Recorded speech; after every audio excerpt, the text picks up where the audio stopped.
श्री राम दूतम शरण प्रपत्ति। सभी लोग जयकारा लगाएंगे, आवाज थोड़ी बढ़ा दीजिए। श्री भारत माता की जय। श्री रामचंद्र भगवान की जय। श्री हनुमान जी महाराज की जय। भारत के सैनिकों की जय। भारत के किसानों की जय। भारत की जनता की जय। जय श्री राम। जय श्री राम। विश्व वंद्य भारत माता को प्रणाम करता हूं। परम पवित्र भगवान ध्वज को वंदन। मंचस्थ आज की कार्यक्रम की अध्यक्षता कर रहे आदरणीय श्री गिरधारी सिंह जी शेखावत। यहाँ अपनी विशिष्ट उपस्थिति से जो इस वातावरण को दिव्य बना रहे हैं, ऐसे हम सब के लिए आदरणीय महनीय हमारे वरिष्ठ श्री दादा हनुमान प्रसाद जी शर्मा और उनके साथ ही ऐसी विभूतियां हैं जो बहुत ही वरिष्ठ अनुभवी ज्ञानी विद्वान हैं और शायद जिनके सामने हम कुछ भी नहीं, लेकिन उनकी प्रेरणा से, उनको देखते हुए जो हमने जीवन में सीखा है, जो अनुभव लिया है, उसको हम व्यक्त करने का प्रयत्न करेंगे। तो आप सबके हृदय में विराजित भगवान श्री रामचंद्र जी को प्रणाम करता हूं, आपकी उपस्थिति को वंदन करता हूं। और विषय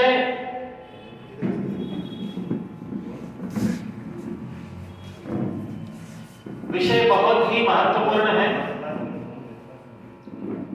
आज 30 जनवरी है और सामान्य रूप से तो 70 सालों से हम लोग सुनते ही आ रहे हैं 30 जनवरी का महात्मा गांधी जी के विषय को हमने चुना है। हमारा विषय बिंदु है आओ गांधी को जाने। लेकिन जानना क्या है? हम 15 अगस्त 26 जनवरी को उनके नारे लगाते हैं और 70 सालों से हम स्कूलों में पढ़ते आ रहे हैं। हम समाज में जहां कहीं जाते हैं, किसी रैलियों में गए हैं, कोई नेताजी अगर बोल रहे हैं तो उनके वक्तव्यों में हमने गांधी जी के बारे में सुना है। तो फिर ऐसा क्या है जो हमें जानना चाहिए? तो मैं निवेदन ये कर दूं कि जो ख्यात चीजें हैं वो तो सहजतया हम सब लोगों को उपलब्ध हो जाती है, हम जानते हैं, लेकिन कुछ उन विषयों पर भी हम प्रकाश डालेंगे, चिंतन करेंगे जो शायद हमें बताई नहीं गई या हमसे छुपाई गई या लोग चाहते नहीं थे कि हम जाने। ऐसे बिंदुओं को हम स्पर्श करते हुए चलेंगे। महात्मा गांधी निश्चित रूप से केवल भारत के लिए नहीं, अभी तो विश्व के लिए एक बड़ा नाम है। भारत से लगा करके राष्ट्रीय स्तर पर उनकी पहचान है और कई रूप में हम उन्हें जानते भी हैं। उनके बारे में जो सबसे बड़ी बात हम जानते हैं कि अहिंसा के पुजारी थे और एक बात हम सब लोग अच्छे से रटे हुए हैं, दे दी हमें आजादी बिना खड्ग बिना ढाल, साबरमती के संत तूने कर दिया कमाल। बहुत अच्छी पंक्तियां हैं, जब बोलते हैं तो मन में आनंद भी होता है कि देखो बिना खड्ग के और बिना ढाल के आजादी दे दी, ये तो बहुत बड़ी बात है, बहुत बढ़िया बात है। और विश्व में कई सारे लोग इस बात को लेकर के प्रसन्नता भी व्यक्त करते हैं, बोले देखो कितना अच्छा काम हुआ। लेकिन फिर भी मुझे ऐसा लगता है कि कुछ चीजें हैं जो हमें और भी जानना चाहिए। और मैं जो आपके सामने बोल रहा हूं ये कोई मन से बनाई हुई बात नहीं है, प्रामाणिक बात है। इसलिए मैं तो लिख करके भी लाया हूं कि भाई कहीं किसी को कुछ शंका हो तो आप पुष्टि कर सकते हैं। तो जो कुछ भी बात कहेंगे वो एकदम सत्य है, पहले विशिष्ट लोगों के द्वारा जो कही गई है, प्रमाणित बातें हैं। अगर किसी को भी कोई आपत्ति होती है तो वो उन लोगों से संपर्क कर सकते हैं। तो क्या ऐसी बातें हैं? देखिए, अहिंसा के बारे में तो लोगों के बहुत सारे मतभेद हैं, कैसे हुआ, क्या हुआ, वो हमने भी देखा है। एक और चीज थी जो महात्मा गांधी ने जिस पर बहुत अच्छा प्रयोग किया, उनके जीवन में उन्होंने प्रयोग किया, और वो विषय था ब्रह्मचर्य। लेकिन गांधी जी के जीवन को अगर हम देखते हैं, जरा टटोलते हैं शुरू से लेकर 15 वर्ष की जब आयु महात्मा गांधी की हुई, तो ये स्वयं उन्होंने बताया है कि वो एक वेश्या की चौखट से हिम्मत न जुटा पाने के कारण लौट आते हैं। 16 वर्ष के व्यक्ति पत्नी से संभोग की इच्छा से मुक्त नहीं हो पाते हैं, और उसी समय उनके पिता की मृत्यु की सूचना मिलती है। तब गांधी जी स्वयं लिखते हैं कि मैं अपनी पत्नी के साथ संभोग क्रीड़ा में रत था और मैं गया नहीं उसमें। 21 वर्ष की उम्र में पराई स्त्री को देख करके महात्मा गांधी विकारग्रस्त हो जाते हैं। 28 की उम्र में एक हबशी स्त्री के पास जाके उनको शर्मसार होकर के लौटना पड़ता है। 31 की उम्र में एक बच्चे के बाप बन जाते हैं। 40 की उम्र में एक दोस्त हेनरी बोलक की पत्नी के साथ वो आत्मीयता महसूस करते हैं। 41 वर्ष की आयु में मौत नामक लड़की से वो प्रभावित होते हैं। और ये विषय क्यों बता रहा हूं, ब्रह्मचर्य का, जिस ब्रह्मचर्य का वो बखान करते थे, जिस पर उन्होंने प्रयोग भी किए हैं, इसलिए मैं याद दिलाना चाहता हूं कि प्रारंभ की स्थिति को हम जानते हुए चले। 41 की उम्र में मौत नामक लड़की से प्रभावित होते हैं। 48 वर्ष की आयु में 22 साल की एस्थर फेरिन के मोह जाल में फंस जाते हैं। 51 की उम्र में 48 साल की सरला देवी चौधरी के प्रेम में पड़ते हैं। 56 वर्ष की उम्र में 33 साल की मेडलिस क्लिंट नाम की महिला के प्रेम में फंसते हैं।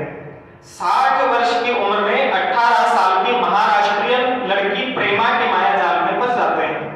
64 की उम्र में 24 साल की अमेरिकी नीला नागिनी के संपर्क में आते हैं। और उम्र के उस पड़ाव में 65 वर्ष की आयु में 37 वर्ष की जर्मन महिला मार्गरेट स्पीगल के उनको वो कपड़े पहनना सिखाते हैं। 69 की उम्र में 18 साल की सुशीला नैयर से नग्न होकर के मालिश कराते हैं।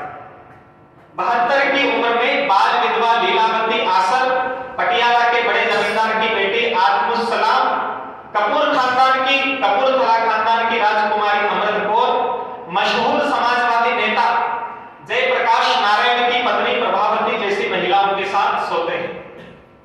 76 की उम्र में 16 साल की आभा, वीणा, कंचन नाम की युवतियों को नग्न होने के लिए कहते हैं, तो लड़कियां उनसे कहती हैं कि हमें ब्रह्मचर्य की बजाय संभोग की जरूरत है।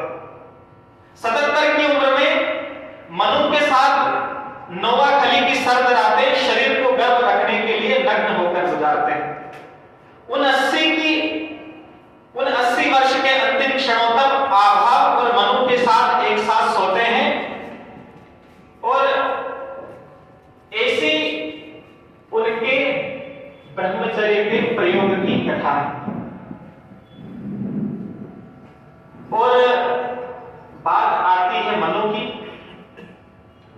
प्रारंभ से लेकर जीवन पर्यंत 38 वर्ष की उम्र से उन्होंने निश्चय किया, जब दो उनके यहाँ बेटे हो गए सब कुछ, फिर उन्होंने कहा कि ब्रह्मचर्य का प्रयोग करना चाहिए। तो क्या करें, इतनी सारी महिलाओं के साथ ब्रह्मचर्य का प्रयोग किया, फिर भी मन भरा नहीं। उन्होंने सोचा कुछ और करना चाहिए।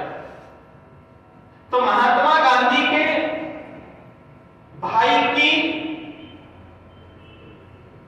पोती, उनके भतीजे की लड़की, जिसका नाम मनुबेन के नाम से भी जिन्हें हम जानते हैं, जिसकी उम्र थी 19 वर्ष, और उस समय गांधी जी की उम्र थी 75-77 वर्ष के होते।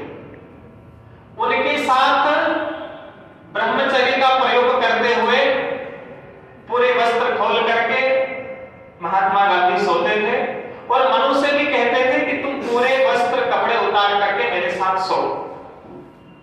अब देखिए बातें जो कह रहे हैं बड़ी विचित्र लग रही होगी। बोलने में भी अच्छा नहीं लगता, सुनने में भी शायद अच्छा नहीं लग रहा हो, लेकिन कोई मनगढ़ंत बात मैं नहीं कह रहा हूं, कोई मेरे मन की बनाई बात या फिर किसी और व्यक्ति के मन की बनाई हुई बात नहीं है। जो शब्द मैंने कहे हैं और जो मैं कहने जा रहा हूं, ये मनोबेन ने जो डायरी लिखी थी उसमें वो हर रात की घटना लिखती थी। रात को जो उनके साथ होता था वो उसको सुबह उठ के लिखती थी, और उस डायरी में उस पन्ने के नीचे बापू के हस्ताक्षर करवाते थे। और वो डायरी आज भी भारत सरकार के संग्रहालय में सुरक्षित है, और 2010 में उसका सार्वजनिक प्रकाशन भी हुआ है। इसलिए कोई ये नहीं कह सकता कि हम किसी के बारे में कुछ गलत बोल रहे हैं। ये सारी बातें जो हम कर रहे हैं 100% सत्य है, सबके द्वारा स्वीकृत सत्य है, और भारत सरकार के द्वारा, जो वर्तमान सरकार है उनके भी, और जो पूर्व में कांग्रेस की सरकार थी उनके द्वारा भी ये स्वीकृत है। इसलिए यहां किसी के ऊपर कोई लांछन लगाने की बात नहीं है, किसी का कुछ बुराई करने की भी बात नहीं है। जो बातें हैं वो सारी स्पष्ट है। तो गांधी जी के जो भतीजे, जिनका नाम जय सुखलाल गांधी था, उनकी पोती 16 वर्ष की थी मनुबेन, 18 वर्ष की उसकी आयु थी, उनके साथ सोते थे। तो इसी क्रम में आभा, प्रभा, सुशीला नैयर, जो 1952 में भारत की महिला स्वास्थ्य मंत्री भी बनी, वो 69 साल के गांधी जी के साथ 24 वर्ष की उम्र में उनके साथ रहती थी। और संस्मरण में ये भी लिखा है कि जब गांधी जी नहाते थे तो वो सुशीला को अपने साथ नहाने दिया करते थे, और उनकी साड़ी से अपने शरीर को पोंछते थे। उनकी नहाते समय गांधी बापू सुशीला की साड़ी अपने शरीर पर डाल लेते थे। इसी क्रम में प्रभावती देवी, जो कि जगत विख्यात जेपी नारायण, जिनको बोलते हैं हम जयप्रकाश नारायण, उनकी पत्नी थी प्रभावती देवी, और उसके साथ साथ सरला, कंचन, मनु, ये सारी इनके साथ उन्होंने प्रयोग किए। अच्छा, प्रयोग तो कर लिया, लेकिन जब ये प्रयोग उनके चल रहे थे, देश में जहां एक और आग लगी हुई थी कि स्वतंत्रता प्राप्त करनी है, तब जब गांधी बापू ने अपने इन विचित्र प्रयोगों को शुरू करना प्रारंभ किया, जब शुरू किया तो लोगों को अच्छा नहीं लगता। पहले बड़ी महिलाओं के साथ जब उन्होंने प्रयोग किए तो सरदार पटेल ने उन्हें समझाया कि बापू देखो, ये काम अच्छे नहीं है, आप ऐसे उल्टे सीधे काम करोगे, हमारी इज्जत चली जाएगी, कांग्रेस पार्टी को कोई पूछेगा नहीं, बदनामी हो जाएगी, और आजादी लेने के मुहाने पे हम खड़े हैं, इसलिए ऐसा काम मत करो। लेकिन गांधी जी को तो न मानना था न माने।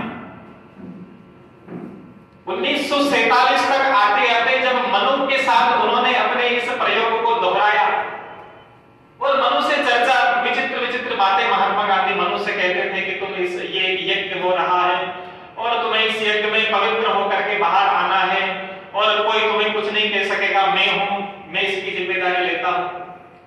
लेकिन 2-3 बार जब मनुबेन ने उनको जरा टोका, लोगों की मन की बात बताई कि लोग इस तरह से खुसुर कर रहे हैं, तो बापू क्या ये सही है? तो महात्मा गांधी ने अगले दिन की सभा में फिर सार्वजनिक रूप से इस बात को स्वीकार किया।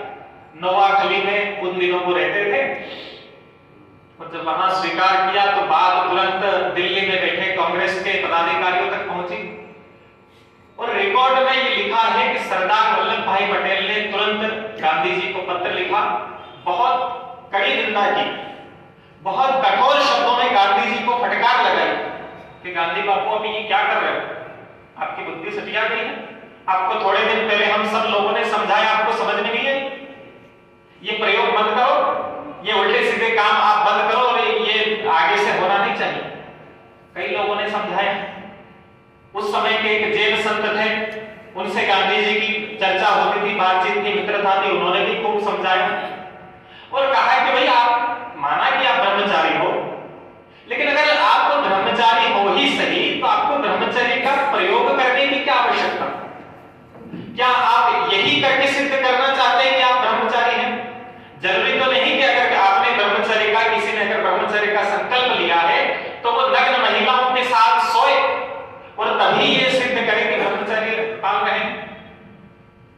तो आप ये काम बंद करो, लेकिन गांधी जी ने इस कार्य को नहीं रोका। और जब देश भर में बात फैली तो लोगों के मन गांधी से उठ गए, उनका विश्वास उनके ऊपर से उठने लग गए। और जो मैं बात बता रहा हूं एकदम प्रामाणिक है और स्पष्ट है। हम तो अपन तो आज चर्चा कर रहे हैं, लेकिन वर्षों पहले 70 साल पहले उस समय के धुरंधर लोग जो प्रसिद्ध थे, ख्यात नाम थे, उनके उस समय के पत्र हम देख सकते हैं। उस समय के समाचार पत्रों में प्रकाशित उनकी बातों को हम जान सकते हैं।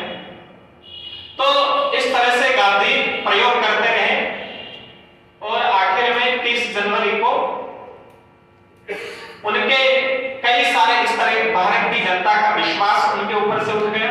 यहां तक कि जो नेहरू, पंडित जवाहरलाल नेहरू, जो भारत के पहले प्रधानमंत्री भी बने, ये दोनों भी जिनको मिला, उन्होंने भी कठोर शब्दों में गांधी जी को समझाया, उनकी निंदा भी की, कई पत्र लिखे। पत्र आज भी रखे गए हैं, सुरक्षित हैं, सार्वजनिक हैं, आप पढ़ सकते हैं।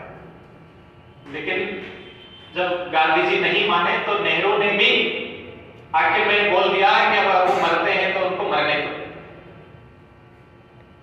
और देश के लोगों तक जब ये बात पता चली कि वो इस तरह के उल्टे सीधे प्रयोग कर रहे हैं, काम कर रहे हैं, तो लोगों का विश्वास उनके ऊपर से उठता गया, श्रद्धा उनके ऊपर से उठती गई। और देखिए स्वाभाविक बात है, आज अगर कोई व्यक्ति, अगर कोई वो प्रतिष्ठित व्यक्ति है, वो कोई सामाजिक कार्य करता है या कोई नेता है या किसी क्षेत्र में अगर उसका ऊंचा नाम है, अगर किसी महिला डॉक्टर के द्वारा अगर कोई थेरेपिस्ट महिला है और आदमी को बेचारे को अगर कोई पीड़ा है और वो महिला डॉक्टर अगर तेल से मालिश भी करती है और ये फोटो अगर आज वायरल हो जाए तो क्या होता है? एक बार अगर किसी के ऊपर दाग लग जाए बेचारे के ऊपर तो पूरी जिंदगी बर्बाद हो जाती है, पूरा कैरियर खत्म हो जाता है। लेकिन विचार करने की बात है कि गांधी बापू ने इतने विचित्र प्रयोग किए, उसके बावजूद भी उन्हें क्या दर्जा दिया गया? महात्मा। आजकल का कोई व्यक्ति होता है तो बेचारे की धज्जियां उड़ जाती है, उसका कैरियर खत्म हो जाता है। अगर वो व्यापारी है तो उसका व्यापार ठप हो जाता है, कोई राजनेता है तो राजनीतिक कैरियर खत्म हो जाता है। लेकिन गांधी जी को उसके बावजूद क्या टाइटल मिला, क्या टैग मिला, क्या उपाधि मिली? उनको महात्मा की उपाधि मिल गई। और देखिए बात कठोर है, हो सकता है किसी को चुभे, लेकिन अब कठोर बात भी, सत्य अगर कड़वा भी है तो उसे सुनना पड़ता है और सुनना पड़ेगा। क्योंकि जो लोग, हमने ये तो विषय रखा गांधी जी के ब्रह्मचर्य प्रयोग के ऊपर, लेकिन अब दिक्कत क्या आती है? दिनांक आती है 30 जनवरी 1948। नाथूराम गोडसे महात्मा गांधी का वध करता है और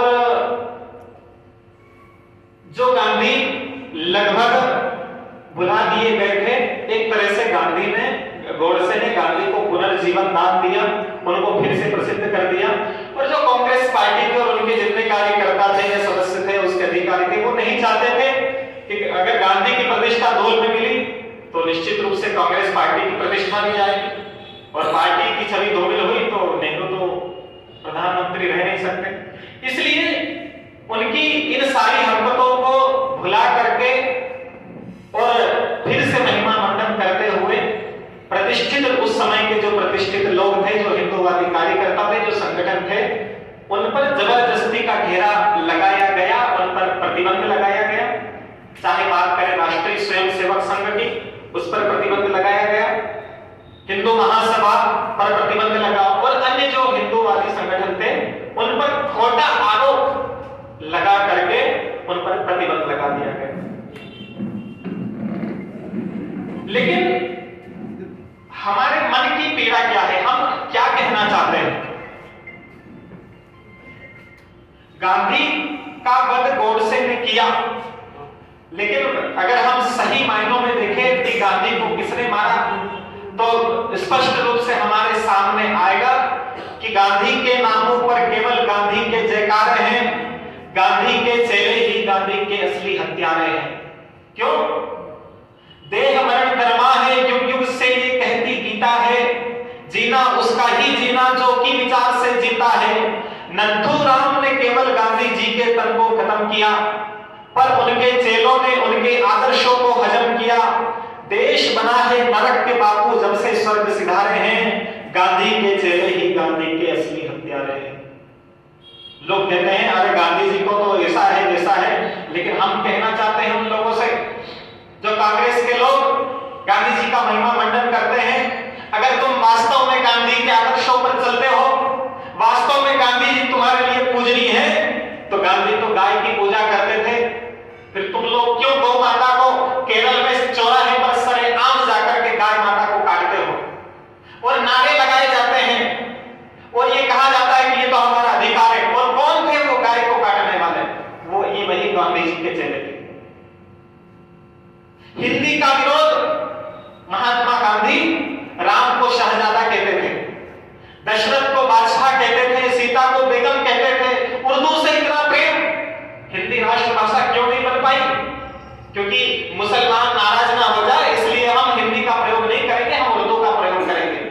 मुसलमानों को खुश करना है इसलिए गाय को काटो, देश के टुकड़े करना पड़ेंगे क्योंकि मुसलमान चाहते हैं। अरे भाई, अगर मुसलमान तो ये भी चाहते हैं कि तुम जिंदा ही ना रहो तो फिर मर क्यों नहीं जाते, फिर क्यों जिंदा हो? लेकिन नहीं, खुश करना है, उनका तुष्टीकरण करना है, इसलिए जो वो कहेंगे वो हमें करना पड़ेगा। और अगर वास्तव में ही गांधी के आदर्शों पर चलना है तो फिर हम पूछते हैं कि वो गाते थे राम नाम, ये सब उससे कतराते हैं। वे कहते हैं गाय को माता, ये उनको कटवाते हैं। लिए स्वदेशी भाव गए थे बापू नमक बनाने को, ये आतुर है नमक विदोषी कंपनियों के खाने को। इन नकली भक्तों ने ही टंकल के पांव पसारे हैं, गांधी के चेले ही गांधी के असली हत्यारे हैं। बापू की झोली का रद्दी माल बिका था सोने में। हम जानते हैं सरदार वल्लभ भाई पटेल को 14-15 सदस्यीय टीम में से 14 वोट सरदार वल्लभ भाई पटेल के पक्ष में आए थे प्रधानमंत्री बनने के लिए। लेकिन क्यों रद्दी का माल बापू ने सोने में बिकवा दिया? जवाहरलाल नेहरू को जिद करके, अनशन की धमकी दे करके जवाहरलाल नेहरू को प्रधानमंत्री बनवाया था। क्यों किया बापू ऐसा? सारा देश आज ये जानना चाहता है। बापू की झोली का रद्दी माल बिका था सोने में, जनता ने अब जान लिया तो फेंक दिया है कोने में। तुम जबरदस्ती महिमा झूठ को 1000 बार बोलोगे तो लोग कुछ समय तक तो मान लेंगे, लेकिन ये तो राजेश खन्ना भी कह गए हैं कि सच्चाई छुप नहीं सकती बनावट के उसूलों से, और खुशबू आ नहीं सकती कागज के फूलों से। कितना ढोंग करोगे, कितना पाखंड करोगे, एक दिन तो तुम्हारा पाखंड सामने आना है। और आज तो सोशल मीडिया का जमाना है, आज क्या छुपाओगे, कितना दबाओगे लोगों को? जो बोलते थे उनको उठा के जेल में पटक दिया, जिसने अगर सच्चाई बताने की कोशिश की तो उनको गायब करवा दिया। वो मर गए, वो लुप्त हो गए। कब तक करोगे ये षड्यंत्र, कब तक रचोगे? हुई गोडसे की गलती जो मारा मरे मराए को। बापू की झोली का रद्दी माल बिका था सोने में, जनता ने अब जान लिया तो फेंक दिया है कोने में। हुई गोडसे की गलती जो मारा मरे मराए को, अमर बनाकर बुझवा डाला अपनों से ठुकराए को। नेहरू ने गांधी को अपनी नीतियों से मारा था, उसके पुनर्जन्म का कारण नथुराम की तलवारें हैं। गांधी के चेले ही गांधी के असली हत्यारे हैं। जब 47 का बंटवारा हुआ, आवाज सही आ रही है ना? ज्यादा शोर तो नहीं हो? बहुत बढ़िया, थोड़ा सा भले कम कर सकते हैं चाहे। हम सब जानते हैं 1947 का वो विभाजन का दौर,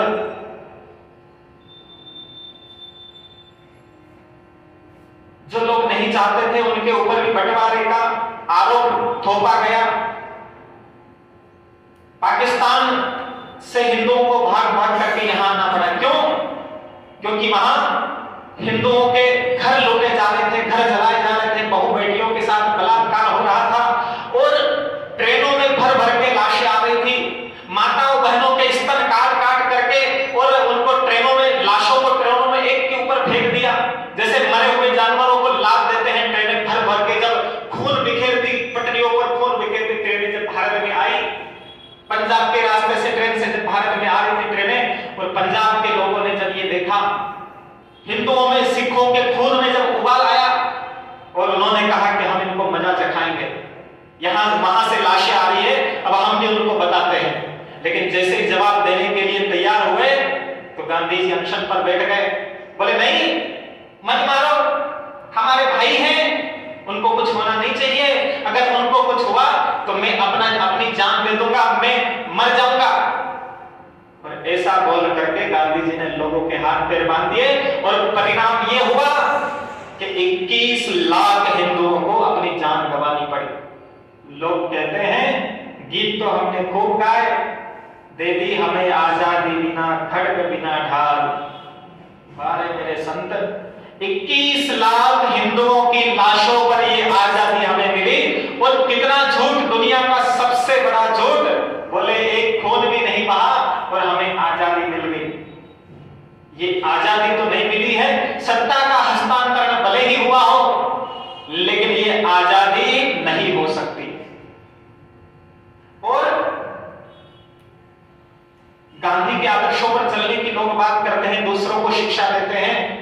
अरे अगर गांधी की बात को ही मानना है, गांधी के आदर्शों पर चलने वालों, उनकी बात करने वालों, उनके नाम पर राजनीतिक रोटियां सेकने वालों, अगर सच में ही तुम्हें गांधी जी का कहा हुआ मानना है तो याद रखो, सबसे बड़ी बात जो गांधी जी ने कही थी कि कांग्रेस को खत्म करो, ये गांधी की अभिलाषा थी, पूरी उनके बेटों से ये आशा थी, पर बेटों ने उनके नाम पे सेकी रोटी वोटों की, राम छोड़ सुख राम बने, शैया अपनाई नोटों की।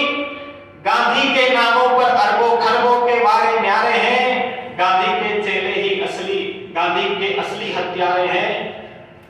लोग कहते हैं जो किया उन्होंने तो अच्छा किया। अरे अगर तुम्हें इतना ही अच्छा लगता है, अगर वास्तव में उनकी बात मानते हो, तो गांधी जी महिलाओं को लेकर के शराब बंद करवाने की बात करते थे, फिर इतने सालों से शराब क्यों नहीं बंद हुई, क्यों चलती रही? लोगों को पीने का पानी नहीं मिला, लेकिन हर कोने में, गली गली में शराब के ठेके खुल गए। दारू के ठेकों पर गांधी जी धरने दिलवाते थे, दारूबंदी को शराब का मुख्य अंग दिखलाते थे, पर अब गांधी के बेटे दारू का धंधा करते हैं, दारू और दारा के द्वारा राजनीति ये करते हैं। प्रजातंत्र की गर्दन जिनने चौराहों पर काटी है, गांधी के नामों पर ढलकाते हुए अश्रु के धारे हैं। गांधी की जय कहते आए हैं जो नेता बरसों से, हमें सिखाया गया, नारे लगवाए गए बचपन में स्कूलों में, 4 चवन्नी चांदी की जय बोलो महात्मा गांधी की। ये नारा लगाने वाले, बनाने वाले भी बड़े अजीब थे। अब मुझे तो आज तक इसका मतलब समझ में नहीं आया कि 4 चवन्नी चांदी की, इसका क्या मतलब? और जय बोलो महात्मा गांधी की, गांधी की जय ही बोलिए तो डायरेक्ट बुलवा दो, लेकिन नहीं, कुछ भी अंत शंत जोड़ करके जयकारे लगवाए गए, हमारे सामने बहान बनाया गया। लेकिन छद्म आवरण जो तुमने बनाया है, ये कब तक चलाओगे? झूठ को 1000 बार बोलोगे तो थोड़े समय के लिए तो सच लग सकता है, लेकिन याद रखना, लोग जब असलियत जान जाते हैं तो रूस के अंदर लेनिन के पुतले तोड़ दिए गए। जो रूस राष्ट्र को जिसने एकीकृत किया, सोवियत संघ बनाया, आज उसका नामो निशान कहीं नहीं है। कब तक ये छद्मवाद चलाओगे? गांधी की जय कहते आए हैं जो नेता बरसों से, कितना इनने मान रखा, कितना इनने रखा वास्ता बापू के आदर्शों से। कहने को तो कहते आए हैं गांधी को राष्ट्रपिता, उनके आदर्शों की यही लोग जलाते रहे चिता। पढ़ो जरा इतिहास, इन्हीं के कारण बापू रोते थे। क्यों अनशन पर बैठते थे गांधी जी? नेहरू ने एक भी बात उनकी नहीं मानी, इस बात का तो उत्तर दो। और गांधी के राम, मैं निवेदन कर रहा था कि गांधी के राम हमारे राम नहीं हो सकते। राम को शहजादा कहते थे, दशरथ को बादशाह, सीता को बेगम। अरे इतना ही प्रेम है उर्दू से, मुस्लिमों की इच्छा होगी तो ही राष्ट्रभाषा हिंदी बनेगी, वरना हम क्या कर सकते हैं? और गांधी को राष्ट्र का पिता बना दिया, देश का बाप बना दिया। बाप तो बनाया, पर बहुत कायर और नपुंसक बाप बनाया तुम लोगों ने। और रोटी सेक रहे हो उनकी चिता पर,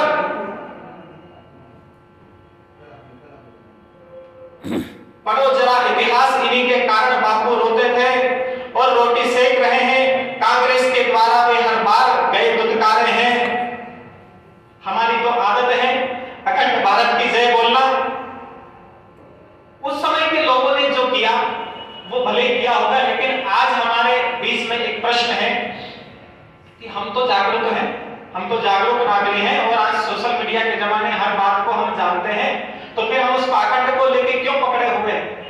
हम एक तरफ अखंड भारत की बात करते हैं और दूसरी तरफ जिन्होंने भारत को खंड खंड कर दिया उनकी पूजा करते हैं, उनको हम आदर्श मान के बैठे हैं।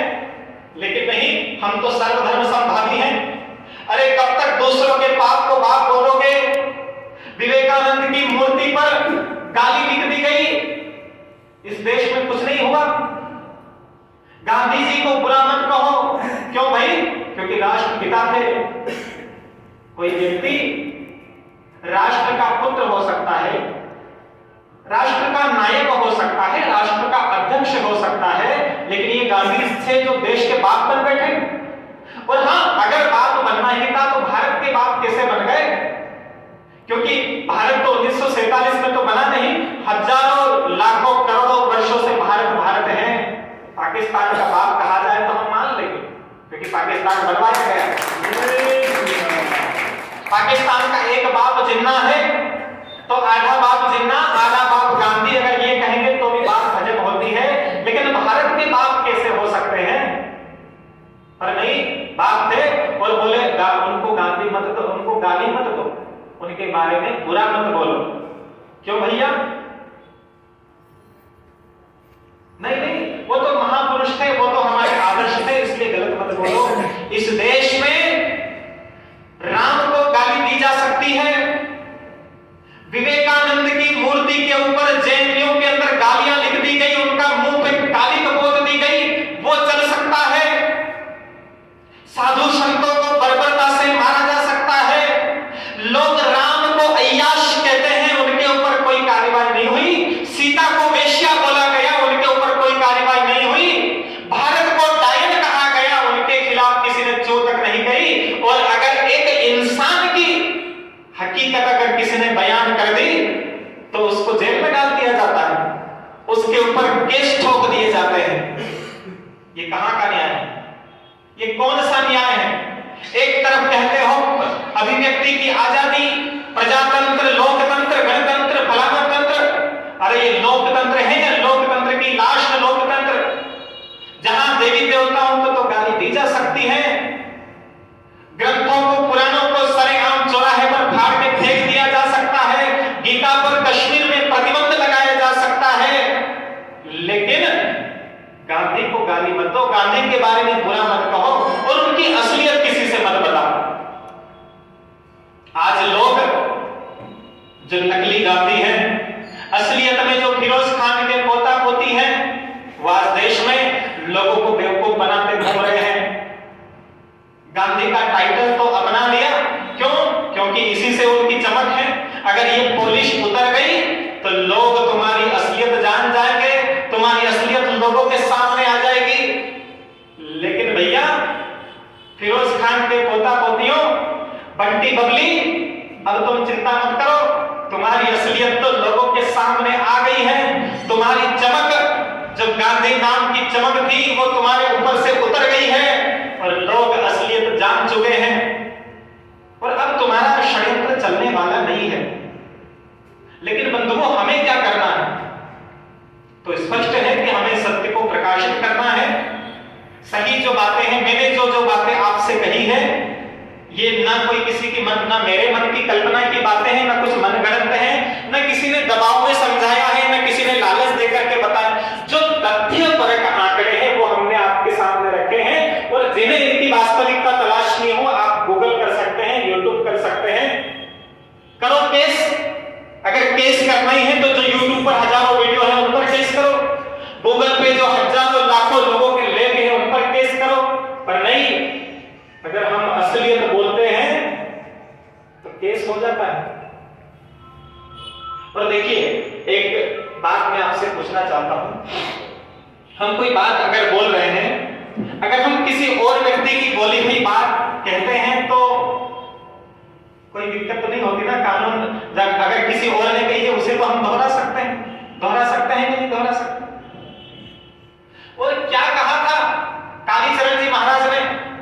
मेरे वो मित्र हैं, मेरे घनिष्ठ हैं, मेरे अभिन्न हैं, अच्छे परिचित हैं, और जब उन्होंने एक ही तो बात विषय था वो ये था कि भारतीयों को, हिंदुओं को अपने इस राष्ट्र को बचाना है, क्योंकि इस्लाम का जो टारगेट है वो राजनीति के द्वारा राष्ट्र कब्जाना है। देखिए मेरे शब्द नहीं, अगर किसी को आपत्ति करनी हो तो मुझ पर ना करे, उनसे जाकर के बात करें। हालांकि परसों उनकी जमानत हो गई है, पुणे से वो छोड़ के आ गए हैं बाहर, लेकिन जो बात उन्होंने कही थी कि राजनीति के द्वारा उनको राष्ट्र कब्जाना उनका लक्ष्य है, इसलिए हिंदू समाज को जागना होगा। और हमारे आंखों के सामने उन्होंने कब्जाया, ईरान इराक चला गया, अफगानिस्तान हमारी आंखों के चला गया, हमारी आंखों के सामने गया, 47 में पाकिस्तान और बांग्लादेश हमारे सामने से चला गया, कश्मीर भी चला गया था। अगर 2014 ना होता, कश्मीर जा चुका था, कश्मीर जा चुका था, लेकिन हलक में से हाथ डाल के उसको बाहर खींच लिया। वो तो धन्य है 2014 जो कश्मीर वापस बच गए। देखिए मैं फिर से कह रहा हूं, अगर आपत्ति करनी हो तो ये मेरे शब्द नहीं है, ये उनके शब्द है, इसलिए आप उनसे बात करिए। और क्या कहा था 47 में जब भारत का बंटवारा हुआ, मैं उनके शब्दों को कोट कर रहा हूं, कालीचरण जी महाराज को। उन्होंने जो बात कही थी कि देश को बंटवा डाला और महाहराम गांधी ने सत्यानाश कर दिया, और गोडसे जी को नमस्कार है जो मार डाला उस हरामी को। मेरे शब्द नहीं है, किसी को आपत्ति करनी हो तो अभी पर कर। मैं बंधुओं निवेदन ये कर रहा था कि आज भी जो छद्म वास्तविकता सामने आनी चाहिए। लोग धमकियां देते हैं, अरे ऐसा मत बोलो, वैसा मत बोलो। क्यों भाई, राम थे या नहीं थे इस बात को लेकर कोर्ट में चर्चा हो सकती है, आप बहस करने के लिए तैयार हो, और गांधी के बारे में चर्चा करने के लिए तैयार नहीं। क्या बात है, कौन सी बात छुपाना चाह रहे हो जो तुम चर्चा करने के लिए तैयार नहीं हो? हिंदू कुछ होता नहीं है, हिंदू आतंकवादी होते हैं, ये सी बातें चलाई गई। लेकिन यही बात कहने वाले लोग कह रहे हैं कि हम भी हिंदू हैं। आज प्रांत प्रांत में घूम करके वो ये बताना चाह रहे हैं कि देखो हम भी तो हिंदू हैं, हमने भी कोट के ऊपर जनेऊ पहना है, हम भी ब्राह्मण वंशी हैं, फलाना ये गोत्र हमारा है। हालांकि दिख रहा है, सरेआम लोगों को दिखाई देता है कि फिरोज खान के पोता पोती हैं, लेकिन फिर भी कहते हैं कि हम कौन ब्राह्मण हैं। वाह भाई, दुनिया में ये इससे बड़ा गणित तो आज तक कहीं देखने में नहीं आया। मैं निवेदन ये कर रहा हूं कि जो छद्म लोग हैं, जो हिंदुओं को मूर्ख बनाने के लिए घूम रहे हैं, और उनकी ये हरकतें ऐसी ही हैं जैसे खिसियानी बिल्ली खंबा नोचने का काम करती है। लेकिन खिसियानी बिल्ली खंबा तो नोचेगी बेचारी, और कहो क्या कर सकती है? जिसके गागर में विष ही विष है, किसके बर्तन में अमृत भर सकती है, फिर भी विष है स्वीकार हमें ले आओ। हम नीलकंठ बन बनकर देख लिए हैं, तुम रौद्र रूप की हमको देते धमकी, हम महारौद्र का पाठ पढ़े बैठे हैं। तुम चक्रव्यूह षड्यंत्र रचो कितने ही, हम वेदन का भी मंत्र गढ़े बैठे हैं। हम पांडव रचते अब भी रच सकते हैं, हम तांडव रचते अब भी रच सकते हैं।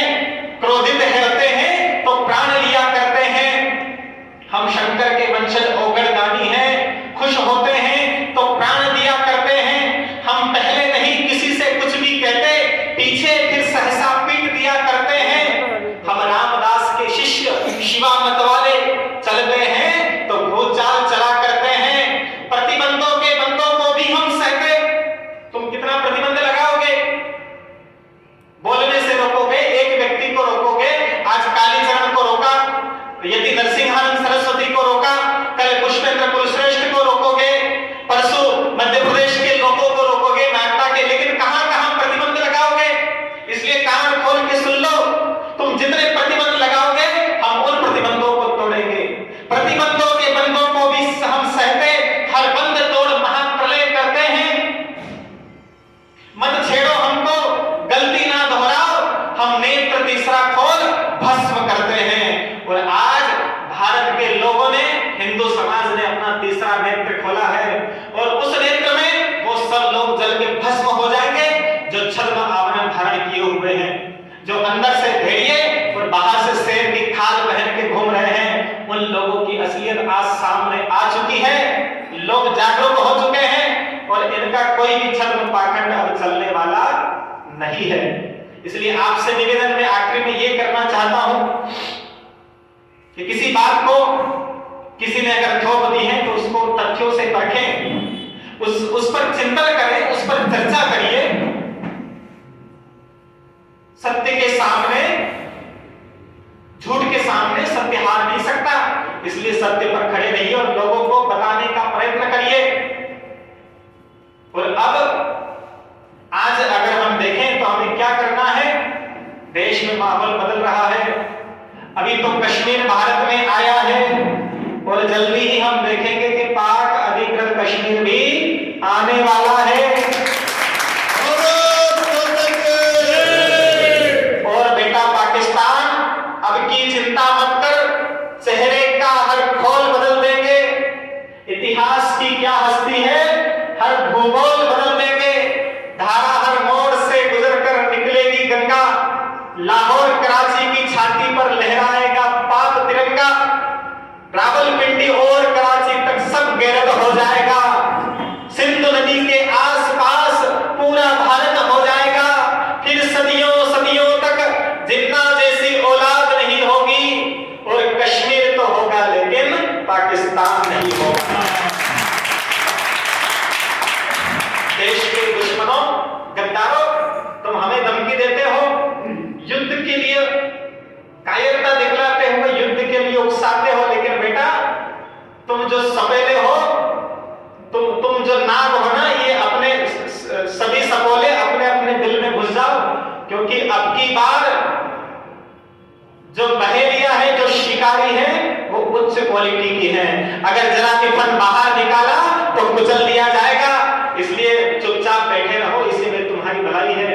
लेकिन फिर भी अगर युद्ध की धमकी देते हो तो ठीक है, हमें भी चुनौती स्वीकार है। और सुनो, युद्ध करना चाहते हो तो करो युद्ध, हम भी अपना सपना सच कर लेंगे। सिंधु नदी के पावन जल से श्रद्धा की अंजलि भर लेंगे। करो युद्ध, हम तुमको तुम्हारे खून से नहलाएंगे। देखे थे जिनके स्वप्न, उसे हम धूल में मिलाएंगे। अरे कुत्ते तक भी न जाएंगे जिन्ना की पहचान पर। और अब की भगवा लहरा देंगे पूरे पाकिस्तान पर। हमारी खामोशी को, हमारी समझदारी को अगर तुम कायरता समझते हो तो ध्यान रखना, सदियों से हम विश्व शांति का अनुष्ठान करते आए, मानवता के हित चिंतन का वृंदगान करते आए। किंतु समय की बेला में हम महाकाल बन जाते हैं और वक्ष फाड़ कर दुश्मन का लहू तक पी जाते हैं। 17 बार क्षमा करने की परंपरा अब छोड़ चुके। अब न रहम की आस लगाना शब्द भेदी चौहान से, अब न रहम की आस लगाना शब्द भेदी चौहान से, वरना अब की भगवा लहरा देंगे पूरे पाकिस्तान पे। हमें निश्चित रूप से देशद्रोहियों के फल को कुचलना है, पाकिस्तान को सबक सिखाना है। और ये काम तभी होगा जब हिंदू समाज जागेगा। इसलिए आपसे अंत में निवेदन करता हूं कि इस बार सरयू की ले सौगंध चढ़ो सिंहासन पर, अपमानित पंचाली काले को पड़ो दुशासन पर। एक बार कंकर कंकर को शिव शंकर हो जाने दो, नेत्र तीसरा खुल जाने दो, प्रलयंकर हो जाने दो, राणा सांगा की छाती को घावों में खो जाने दो। एक बार फिर महादेव हर हर बम बम हो जाने दो। हमने अयोध्या में जय श्री राम का उद्घोष किया था, अब काशी में हर हर बम बम हमें करना है। और उसके लिए क्या करना होगा, दुशासन दुखिया कृष्णा के केशों को एक बार खुल जाने दो, दुशासन की छाती के लहू से भी धुल जाने दो। एक बार राघव रावण का युद्ध पुनः छिड़ जाने दो। जरा एक बार अन्यायी का हर गर्द झाड़ना पड़ता है, जरासंध की संधि तोड़ कीचक पछाड़ना पड़ता है, दुश्मन के वक्षस्थल पर भुजदंड गाड़ना पड़ता है, धारण कर बगलेखा शत्रु का पेट फाड़ना पड़ता है। नई क्रांति के मंगल पांडे का उद्गम हो जाने दो। एक बार फिर महादेव हर हर बम बम हो जाने दो। हम किसी को छेड़ते नहीं हैं, लेकिन जो कोई हमें छेड़ेगा फिर हम उसको छोड़ते भी नहीं हैं। हिंदुओं, तुम भोले भाले हो,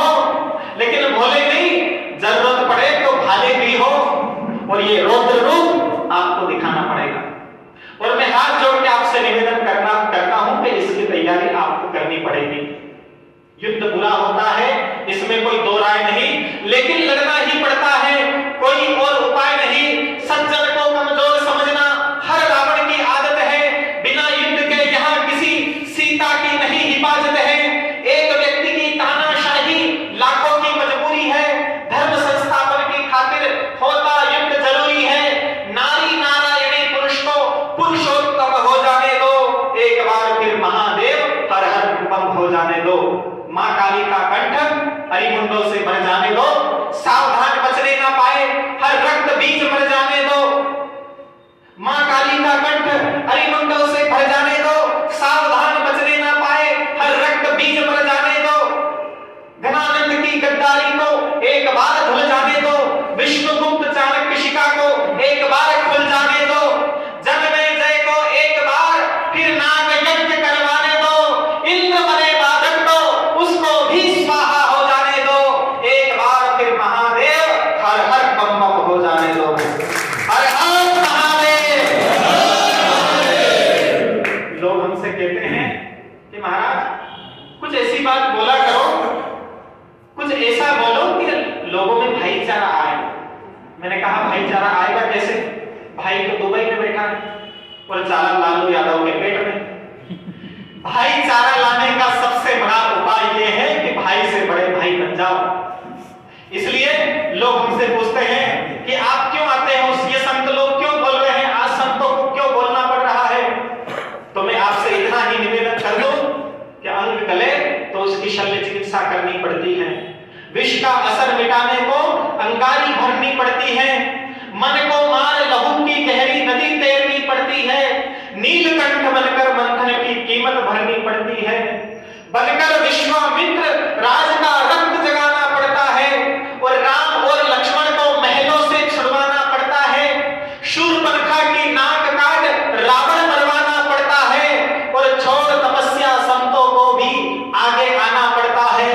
इसीलिए हाँ, बस इसीलिए एक बार डमरू की फिर से डम डम डम हो जाने दो और एक युद्ध सीमा रेखा के आर पार हो जाने दो। अब की बार अगर कोई सफल फल उठाते हैं तो निश्चित रूप से उनका दमन करना है। और 30 जनवरी का आज दिन है, गांधी जी का वध गोडसे ने किया था। गांधी देशभक्त था नहीं था, इसका फैसला करने वाला मैं तो कोई नहीं होता हूं, वो तो समय अपने आप उनका इतिहास लिखेगा, इस बात का फैसला करेगा। मैं कौन होता हूं फैसला करने वाला? उन संसद भी क्या फैसला करेगी, लेकिन समाज अब जागरूक हो चुका है और इसका फैसला निश्चित ही समाज करके रहेगा। लेकिन स्पष्ट बात यह है कि हम हिंदू हैं, आनंद के सिंधु हैं। चींटी को कण और हाथी को मण देना हम जानते हैं और ये काम बात छोटी सी है लेकिन बात बहुत बड़ी है। चींटी को कण भी हम देते हैं तो हाथी को मण देना भी हिंदू समाज का स्वभाव है। हर जीव से हम प्रेम करते हैं। हम सर्वे भवन्तु सुखिनः की बात करने वाले लोग हैं और अगर विश्व में हिंदू रहा तो मानवता जीवित रहेगी, हिंदू अगर रहा तो अहिंसा बरकरार रहेगी, हिंदू अगर रहा तो सत्य रहेगा, प्रेम रहेगा, स्नेह रहेगा। और अगर हिंदू जहां से खत्म हो गया तो आज पाकिस्तान में जाके देख लो, मुसलमान ही मुसलमान के खून के प्यासे बने हुए हैं। अरब, सऊदी अरब पर जब आक्रमण हुआ था तो कोई हिंदू नहीं गया था, कोई संघ के लोग नहीं थे, कोई बीजेपी के कार्यकर्ता नहीं थे, कोई बजरंग दल वाले नहीं थे। वही उनके ही अरब अमीरात आपस में लड़े थे और कितनी भयंकर तबाहियां हुई है। प्रथम विश्व युद्ध हुआ, द्वितीय विश्व युद्ध हुआ, वहां कोई हिंदू नहीं था। लेकिन मैं कहने का मतलब, मेरा भाव इतना है, आपसे निवेदन इतना करना चाहता हूं कि अपने हिंदू होने पर गर्व करें। गर्व इसलिए क्योंकि हम किसी का बुरा नहीं चाहते, गर्व इसलिए होना चाहिए कि हम सबके कल्याण की बात करते हैं, गर्व इसलिए होना चाहिए कि हम सबके भले की बात करते हैं। इसलिए हम हिंदू हैं और ये हिंदुस्तान हमारा है। अगर हिंदुओं की भूमि हिंदुओं के पास रही तो निश्चित ही हम विश्व के कल्याण की बात को साक्षात कर पाएंगे। वरना अगर हिंदू इसी तरह सिमटते गए, जिस तरह से पाकिस्तान कर गया, बांग्लादेश चला गया, कश्मीर जाने की कगार पर आ गया, बंगाल में आज क्या हो रहा है हम अच्छी तरह से जानते हैं, केरल में क्या हो रहा है। अगर हम चुप रहे, अगर हम बोले नहीं तो निश्चित रूप से कल आपके मध्य प्रदेश में, आपके ये घटना होनी है। इसलिए एक निवेदन, एक संकल्प आप आज ये करें, एक भावना अपने मन में जागृत करें कि हम हिंदू हैं और ये हिंदुस्तान हमारा है। तो जरा इस भावना की गर्जना हम करेंगे नागदा के लंगरदास मंदिर के इस प्रांगण में। जरा आप लोग गुट्टी बांध के भुजा खड़ी करके मेरे साथ संकल्प, मेरे साथ गर्जना करेंगे। गर्जना ऐसी जो देशभक्तों के हृदय में आनंद भर दे और देशद्रोही गद्दारों के दिलों को दहला दे। और जो मेरे साथ जो हाथ नहीं उठेगा, मैं समझूंगा कि वो देशद्रोहियों के गिरोह का हाथ है। इसलिए जरा हाथ खड़ा करिए और गर्जना करिए, वीर प्रसूता पुण्य धरा का गूंज उठा वो नारा है, कहो गर्व से हम हिंदू हैं, हिंदुस्तान। कुछ लोगों को हाथ उठाने में शर्म आती है। क्या बात है भैया, आपको अपने हिंदू होने में संदेह है क्या? कहीं गलती से एक्सीडेंटली हिंदू तो नहीं हो गए? इसलिए जरा ठीक से हाथ खड़े करिए और ये नाच मीटे कटे हुए पंजे मत दिखाइए। दुश्मन का जबड़ा तोड़ने वाला भूसा बांधी है, हनुमान जी वाला भूसा, मुट्ठी का एक महाकपि हरि, वो वाला भूसा तान के उन देशद्रोही गद्दारों को, जो राम के कृष्ण के गंगा के विरोधी है, उनको बताइए कि राम कृष्ण गंगा का विरोधी जो हमसे टकराएगा वो कुत्ते की मौत अब यहाँ पर मारा जाएगा। अरे मलेच्छों को दुर्गा के बेटों ने ललकारा है, कहो गर्व से हम हिंदू हैं,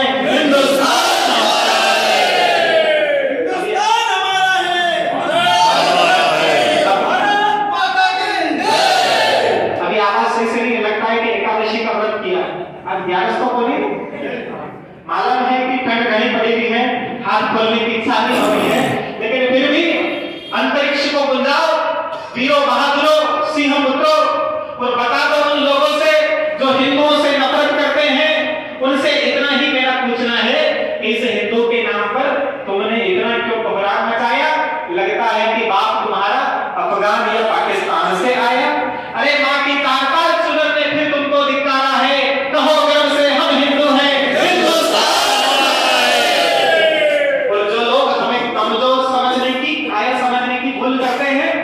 चाहे वो देश के भीतर बैठे गद्दार हो या सीमा पार पाकिस्तान हो, उन्हें ये बताओ कि हम महादेव के महाकाल के भक्त हैं, हम गीत गाते हैं, हम काल से भी नहीं डरते, क्योंकि हम तो कहते हैं कि काल क्या करेगा, महाकाल के आगे, काल भी क्या करेगा महाकाल के आगे। और हम महाकाल के भक्त हो। बताओ उन लोगों को कि महाकाल बनकर अब हम दुश्मन से टकराएंगे। जहां राम ने जन्म लिया, जहां कृष्ण ने जन्म लिया, वहां मंदिर भव्य बनाएंगे। काशी मथुरा वृंदावन में एक साथ हुंकारा है, कहो गर्व से हम हिंदू हैं, हिंदुस्तान हमारा है।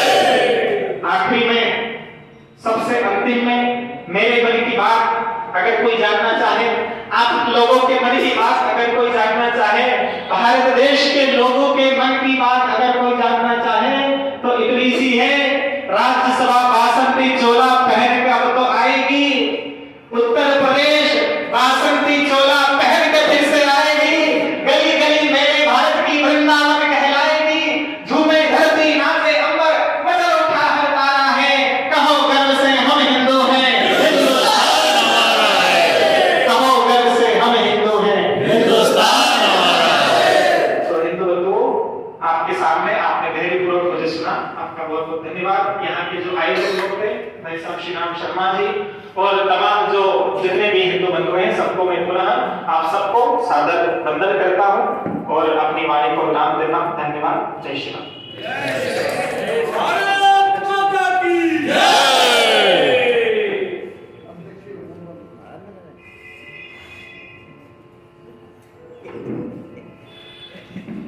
भारत माता की जय, भारत माता की जय। अभी आज हम आओ गांधी को जाने, माननीय ब्रह्मचारी जी ने बहुत कुछ बता दिया, बताने के लिए कुछ छोड़ा नहीं है। और मैं इतना जरूर जोड़ूंगा कि जब हिंदुस्तान पाकिस्तान हमारा अलग हुआ था, तब वहां से जब लाशें भर भर की गाड़ियां आ रही थी, उसके पश्चात भी गांधी जी ने बोला कि हमारे भाई हैं और इनको हमको बचाना चाहिए। और उसके पश्चात भी उन्होंने एक बात और कही थी कि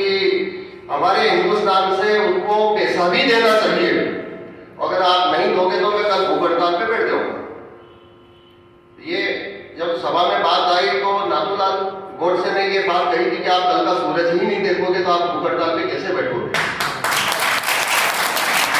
इस टाइम पे उन्होंने शाम के टाइम पे गए और प्रार्थना सभा में गांधी जी के चरण सोया कि गांधी जी मुझे माफ करना कि मेरे को आपका वध करना पड़ेगा, और मैं उसी टाइम पे उनका वध किया। तो दूसरे दिन का सूरज नहीं देखने दिया। और नाथूराम गोडसे ने वो काम किया है कि देशभक्ति अगर राष्ट्रपिता कहना चाहिए तो नाथूराम गोडसे को कहना चाहिए, महात्मा गांधी को।